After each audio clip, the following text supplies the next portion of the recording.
اور رپورٹ درج کروا دیں۔ اگر واقعی بچی کو اغوا کیا گیا ہے تو وقت ضائع نہیں کرنا چاہیے۔ جیسے ہی ابو نے یہ بات کہی میرے ہاتھ پاؤں ٹھنڈے پڑ گئے اور میں حیرت سے انہیں دیکھنے لگا۔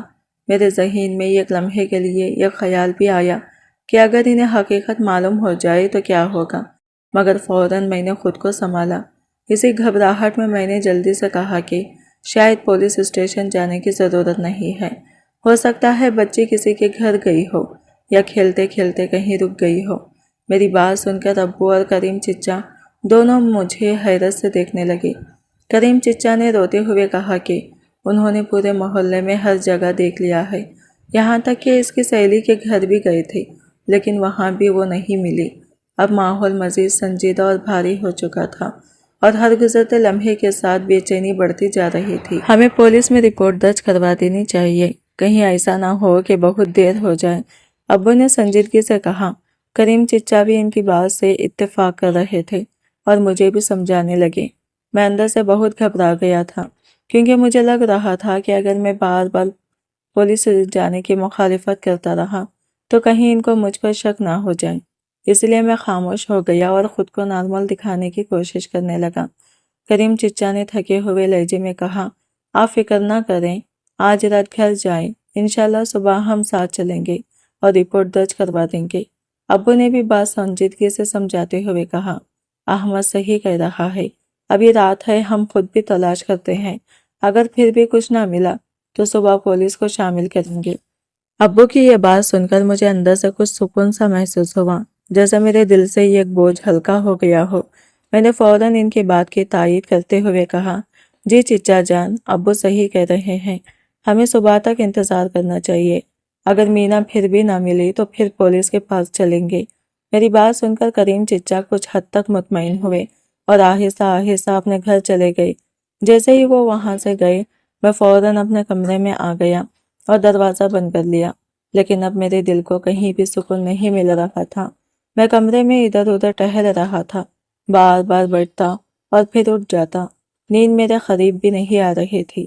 2 گھنٹے گزر چکے تھے مگر میں ابھی تک جاگ رہا تھا کیونکہ میرے دماغ میں چلنے والی سوچیں مجھے آرام نہیں کرنے دے رہی تھی اور دوسری طرف پکڑے جانے کا ڈر ہر لمحہ میرے دل کو کاٹ رہا تھا۔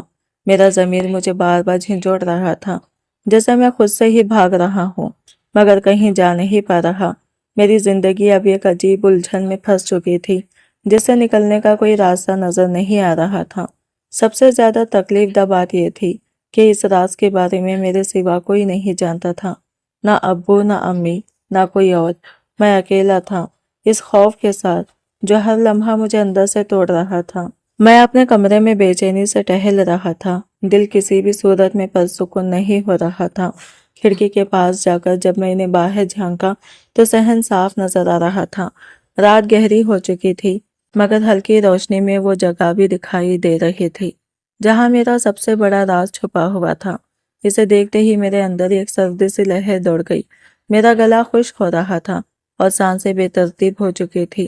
ایسا لگ رہا تھا جیسے ہر لمحہ میرے سینے پر کوئی بوجھ بڑھتا جا رہا ہو۔ میں اندر ہی اندر ٹوٹ رہا تھا کیونکہ مجھے اچھی طرح معلوم تھا کہ میں نے اپنی زندگی کو ایک ایسے موڑ پر لا کھڑا کیا ہے جہاں سے واپسی آسان نہیں۔ میرے ذہن میں بار بار یہ خیال آ رہا تھا کہ شاید مجھے سب کچھ سچ بتا دینا چاہیے، مگر جیسے ہی میں اس کے انجام کے بارے میں سوچتا میری ہمت جواب دے جاتی۔ خوف مجھے ہر طرف سے گھیر چکا تھا، مجھے لگتا تھا کہ اگر حقیقت سامنے آ گئی تو سب کچھ ختم ہو جائے گا۔ میں خاموش تھا مگر اندر ہی اندر ایک طوفان چل رہا تھا۔ ضمیر کی آواز مجھے لمحہ بہ لمحہ بے چین کر رہی تھی، نہ نیند آ رہی تھی نہ سکون مل رہا تھا۔ ہر گزرتا لمحہ مجھے مزید خوف اور بے چینی میں ڈھکیل رہا تھا اور میں اس اندھیرے میں کھڑا تھا جہاں کوئی راستہ نظر نہیں آ رہا تھا۔ مجھے کسی بھی صورت نیند نہیں آ رہی تھی اور نہ ہی دل کو کہیں سکون مل رہا تھا۔ میں سکون کے لیے تڑپ رہا تھا مگر ہر کوشش ناکام ہو رہی تھی۔ بظاہر میں خاموش تھا لیکن میرے اندر ایک شور مچا ہوا تھا۔ وہ شور میرے ضمیر کا تھا جو مجھے بار بار جھنجھوڑ رہا تھا کہ آخر میں اس حال تک کیسے پہنچ گیا ہوں۔ میری آنکھوں سے آنسو بے اختیار بہہ رہے تھے۔ کافی دیر تک اسی کیفیت میں رہنے کے بعد میں بستر پر آ کر لیٹ گیا۔ مگر نیند پھر بھی قریب نہیں آ رہی تھی۔ میرے ذہن میں بار بار ایک ہی خیال گھوم رہا تھا اور جیسے ہی آنکھیں بند کرتا ایک ہی چہرہ میرے سامنے آ جاتا اور جیسے ہی کھولتا وہی سوچیں دوبارہ مجھے گھیر لیتی تھی۔ کچھ دیر اسی کشمکش میں گزری اور نہ جانے کب نیند مجھ پر غالب آ گئی، مگر یہ نیند زیادہ دیر قائم نہ رہ سکی کیونکہ یہ خوفناک خواب نے مجھے جھنجھوڑ کر جگا دیا۔ میں ہڑبڑا کر اٹھ بیٹھا، میرا پورا جسم پسینے سے بھیگا ہوا تھا اور ہاتھ پاؤں سن ہو چکے تھے، دل زور زور سے دھڑک رہا تھا۔ میں نے جلدی سے موبائل اٹھا کر دیکھا تو رات کے 3 بج رہے تھے۔ میں نے اپنے چہرے پر ہاتھ پھیرا اور دوبارہ لیٹ گیا، مگر اب نیند مکمل طور پر غائب ہو چکی تھی۔ خوف اور بے چینی نے مجھے پوری طرح گھیر لیا تھا۔ ہر لمحہ ایسا لگ رہا تھا جیسے کوئی میرے ذہن پر سوار ہو گیا ہو۔ وقت اسی بے چینی میں گزرتا رہا۔ میں لیٹا رہا مگر ذہن کہیں اور ہی تھا۔ سوچتے سوچتے اچانک کانوں میں اذان کی آواز گونجنے لگی۔ میں نے موبائل دیکھا تو صبح کے 6 بج چکے تھے۔ مطلب یہ تھا کہ میں تقریباً 3 گھنٹے اسی بے چینی اور سوچوں میں جاگتا رہا تھا۔ اذان کی آواز سن کر میرے اندر ایک عجیب سا احساس پیدا ہوا۔ میں فوراً بستر سے اٹھا، وضو کیا اور اپنے کمرے میں نماز کے لیے آ گیا۔ میں نے پہلے کبھی باقاعدگی سے فجر کی نماز نہیں پڑھی تھی، لیکن اس دن دل اتنا بے چین تھا کہ جیسے سکون صرف اسی میں مل سکتا ہو۔ امی اکثر کہا کرتی تھی کہ فجر کی نماز میں ایک الگ ہی سکون ہوتا ہے، اور شاید اسی سکون کی تلاش میں میں پہلی بار اس طرف آیا تھا۔ وضو کرنے کے بعد میں اپنے کمرے میں آ کر کھڑا ہو گیا۔ جب میں نماز کے لیے کھڑا ہوا تو اچانک میری ٹانگیں کانپنے لگی۔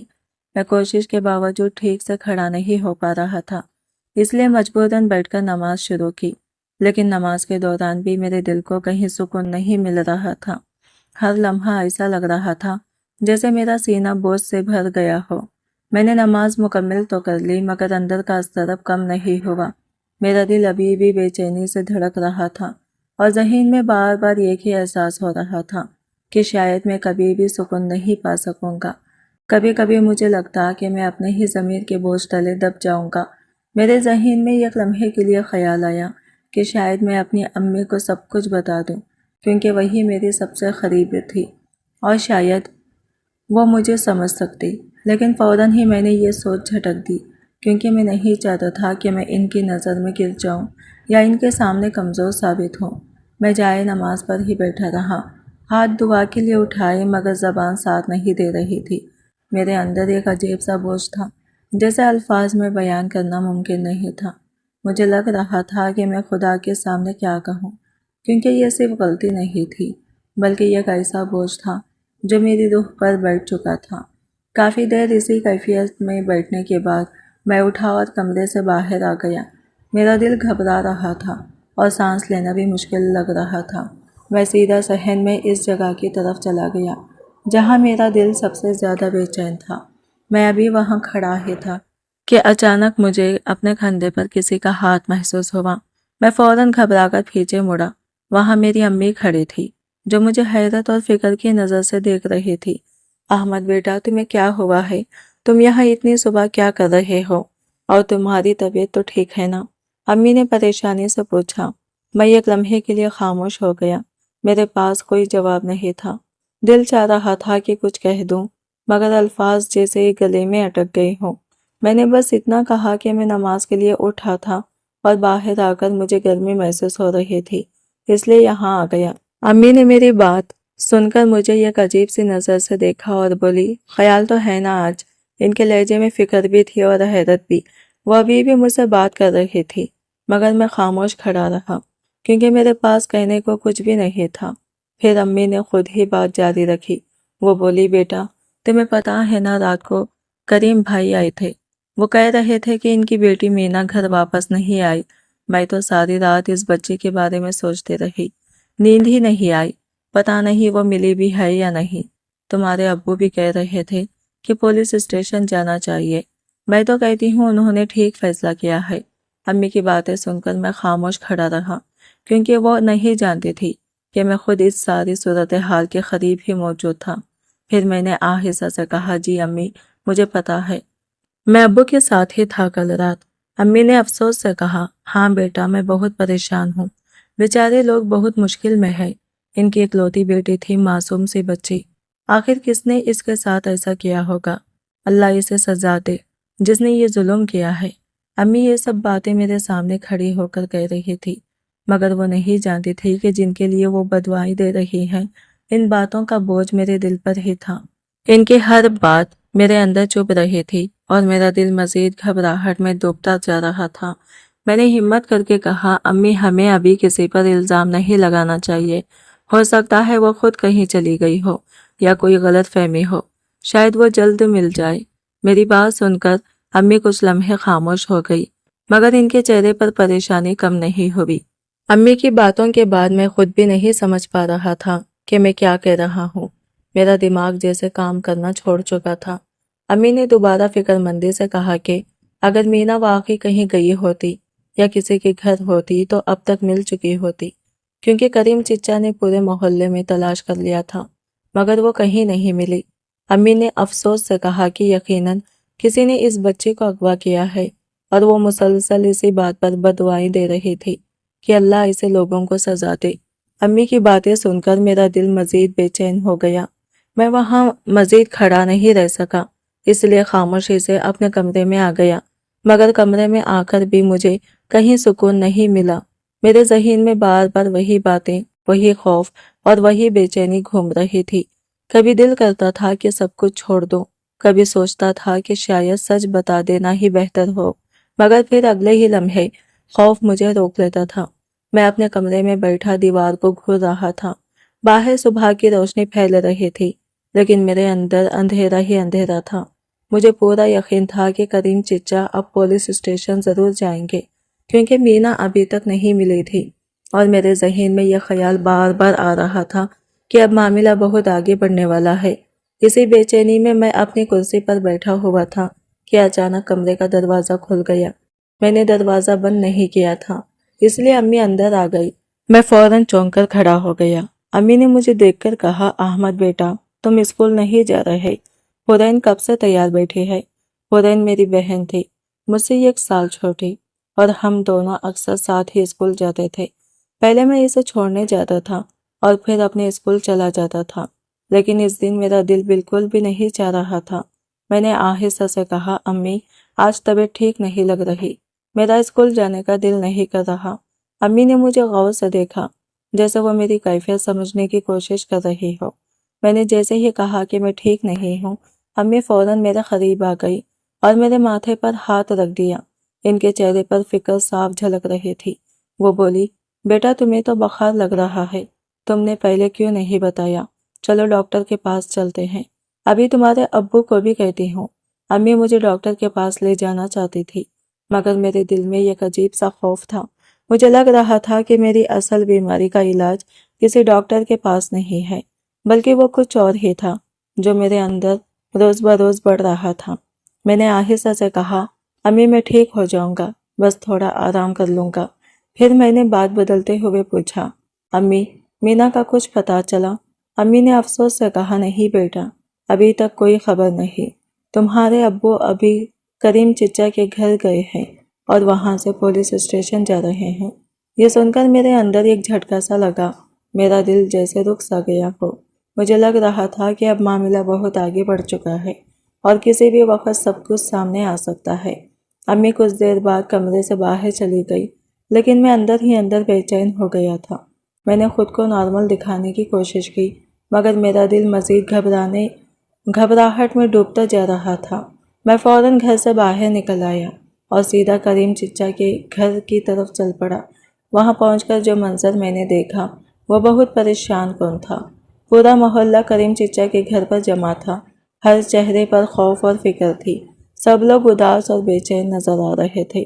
نسیمہ چچی روتے ہوئے بتا رہی تھی کہ ابو اور کریم چچا پولیس اسٹیشن گئے ہیں تاکہ رپورٹ درج کروائی جا سکے، کیونکہ مینا ابھی تک واپس نہیں آئی تھی۔ کچھ لوگ محلے میں اور آس پاس کے علاقوں میں مسلسل اسے تلاش کر رہے تھے۔ ہر کوئی پریشانی میں تھا اور ہر طرف ایک ہی بات تھی کہ آخر وہ بچی کہاں چلی گئی۔ میں بھی ان سب کے ساتھ کھڑا تھا، مگر اندر ہی اندر میرا دل مزید بے چین ہوتا جا رہا تھا۔ میں سب کے سامنے یہی ظاہر کر رہا تھا کہ مجھے بھی بہت دکھ ہے۔ مگر حقیقت میں میرے اندر ایک طوفان چل رہا تھا۔ مینا کو ڈھونڈتے ڈھونڈتے ہمیں تقریباً 2 گھنٹے ہو چکے تھے، لیکن کہیں سے بھی اس کا کوئی سراغ نہیں مل رہا تھا۔ پورا محلہ کریم چچا کے گھر پر جمع تھا۔ ہر طرف بے چینی اور افسوس کا ماحول تھا۔ لوگ ادھر ادھر جا کر اسے تلاش کر رہے تھے، مگر کامیابی کسی کو نہیں مل رہی تھی۔ گھر کے اندر عورتیں قرآن پاک کی تلاوت کر رہی تھی۔ امید یہی تھی کہ شاید دعا اور برکت سے کوئی خیر کی خبر مل جائے، لیکن سچ یہ تھا کہ کسی کو کچھ سمجھ نہیں آ رہا تھا کہ آخر مینا کہاں چلی گئی ہے۔ میں خاموش ہی کھڑا سب کچھ دیکھ رہا تھا، چہرے پر افسوس اور دل میں ایک عجیب سا بوجھ لیے ہوئے۔ لوگ مجھے ہمدرد سمجھ رہے تھے، لیکن میرے اندر ایک اور ہی طوفان چل رہا تھا۔ میں سب کے سامنے یہی دکھا رہا تھا کہ مجھے بھی بہت افسوس ہے، مگر حقیقت میں میرا دل خوف اور بے چینی سے بھرا ہوا تھا۔ امی بھی وہاں آ گئی تھی اور نسیمہ چچی کو تسلی دینے کی کوشش کر رہی تھی، مگر ایک ماں کے لیے ایسی صورتحال میں صبر کرنا بہت مشکل تھا۔ نسیمہ چچی بار بار رو رہی تھی اور یہی کہہ رہی تھی کہ ان کی بچی واپس آ جائے، بس یہی ان کی دعا تھی۔ کریم چچا اور ابو بھی کچھ دیر بعد وہاں پہنچ گئے۔ ابو نے بتایا کہ پولیس اسٹیشن میں رپورٹ درج کروا دی گئی ہے اور پولیس نے یہ یقین دلایا ہے کہ وہ جلد کارروائی شروع کرے گی۔ یہ سن کر لوگوں کو تھوڑی امید تو ملی، مگر پریشانی ختم نہیں ہوئی۔ میں بھی سب کو تسلی دینے کی کوشش کر رہا تھا، لیکن اندر ہی اندر بے چینی بڑھتی جا رہی تھی۔ کچھ دیر بعد ابو اور میں گھر واپس آ گئے، مگر امی ابھی وہی تھی، کیونکہ عورتیں ابھی تک تلاوت اور دعا میں مشغول تھی۔ گھر آ کر بھی مجھے سکون نہیں ملا۔ میں نے کچھ ہلکا سا کھانا لیا، مگر بھوک بالکل نہیں تھی۔ تھکن اتنی زیادہ تھی کہ میں سیدھا لیٹ گیا، لیکن ذہن پھر بھی پرسکون نہیں تھا۔ میرا سر درد سے پھٹ رہا تھا اور میں کسی بھی چیز پر ٹھیک سے دھیان نہیں دے پا رہا تھا۔ دماغ میں مسلسل ایک ہی خیال گھوم رہا تھا، مینا کہاں ہے اور آخر اس کے ساتھ کیا ہوا ہوگا۔ ایک لمحے کے لیے بھی اس کی یاد میرے ذہن سے نہیں جا رہی تھی، اور ہر سوچ مجھے مزید بے چین کر رہی تھی۔ اسی پریشانی میں جب میں گلی میں نکلا تو میری نظر مینا پر پڑی، جو ہاتھ میں کچھ پیسے لیے کہیں جا رہی تھی۔ میں فوراً اس کے قریب گیا اور اسے روکنے کی کوشش کی۔ اس کے چہرے پر معصومیت تھی، جیسے اسے کسی بات کی کوئی خبر ہی نہ ہو۔ میں نے گھبراہٹ چھپاتے ہوئے اسے کہا کہ وہ میرے ساتھ چلائے اور میں اسے گھر سے ہی کچھ کھانے کو دوں گا تاکہ وہ باہر نہ جائے۔ میں نے باتوں باتوں میں اسے بہلانے کی کوشش کی، کیونکہ میرے ذہن میں اس وقت صرف یہی تھا کہ کسی بھی طرح وہ محفوظ رہے اور گھر کے قریب ہی رہے۔ مینا کچھ لمحے رکی، جیسے سوچ رہی ہو، اور پھر میری بات سن کر خاموشی سے میرے ساتھ چلنے لگی۔ میرے اندر ایک عجیب سا احساس تھا، ایک طرف بے چینی اور خوف، اور دوسری طرف یہ کوشش کہ حالات کو کسی طرح نارمل رکھا جائے۔ میں نے جیسے ہی اسے بہلانے کی کوشش کی، وہ معصوم بچی میرے ساتھ گھر آ گئی۔ وہ نہیں جانتی تھی کہ گھر اس وقت بالکل خالی ہے اور میں اکیلا ہوں۔ کچھ دیر وہ میرے پاس بیٹھی رہی اور میں اسے موبائل میں مصروف رکھنے کی کوشش کرتا رہا تاکہ وہ باہر جانے کے بارے میں نہ سوچے، لیکن جیسے جیسے وقت گزرتا جا رہا تھا میرے اندر بے چینی بڑھتی جا رہی تھی۔ میرا دماغ مسلسل ایک عجیب سی کشمکش میں تھا جسے میں خود بھی سمجھ نہیں پا رہا تھا۔ ماحول خاموش تھا، مگر میرے اندر ایک طوفان چل رہا تھا۔ کچھ دیر بعد حالات اچانک بدل گئے۔ جو کچھ ہوا وہ میرے لیے زندگی کا سب سے بڑا صدمہ بن گیا۔ میرے ہاتھ پاؤں کانپنے لگے اور مجھے سمجھ نہیں آ رہا تھا کہ میں کیا کروں۔ ہر طرف خاموشی تھی، مگر میرے دل میں شور تھا۔ گھبراہٹ میں نے سب کچھ چھپانے کی کوشش کی، لیکن اندر ہی اندر مجھے اندازہ ہو چکا تھا کہ اب میری زندگی پہلے جیسی نہیں رہے گی۔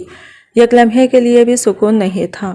ضمیر مجھے ہر وقت جھنجھوڑ رہا تھا اور خوف میرے ساتھ ہر وقت موجود تھا۔ دن گزرتے گئے اور پولیس کی تفتیش شروع ہو چکی تھی۔ پورے محلے میں سوالات تھے، لوگوں میں بے چینی تھی، اور ہر طرف یہی بات چل رہی تھی کہ بچی آخر گئی کہاں۔ میں باہر سے نارمل بننے کی کوشش کر رہا تھا، مگر اندر سے ٹوٹ چکا تھا۔ ہر لمحہ یہی ڈر رہتا تھا کہ کہیں سچ سب کے سامنے نہ آ جائے۔ گھر والوں کے بارے میں سوچتا تو مزید خوف زیادہ ہو جاتا، اور اپنا مستقبل مجھے ایک